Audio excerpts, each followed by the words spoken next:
so I also think that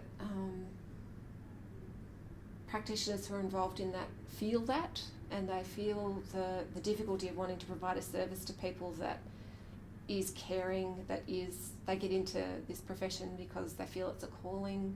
They want to help some of the most marginalised and vulnerable people, groups, in society, and yet they often find themselves doing things that they find very, very difficult, even unconscionable, to inject somebody when you know that person doesn't want it, and be part of 4 or 5 people holding someone down can't feel healing. And yet we have these policies that talk about recovery.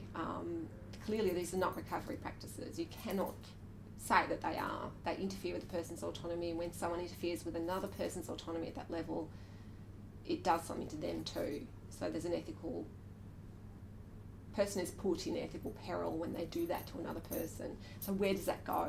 And so I guess part of why I'm particularly interested in working with mental health practitioners is because of what they must be holding around this, and it doesn't seem to me that policy necessarily supports people in pulling apart that dissonance.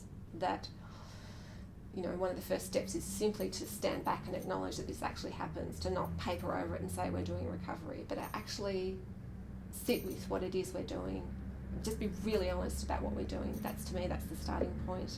And even that very minimal aim feels like a lot, because nobody wants to admit that that's part of what they have to do, what they're being expected to do.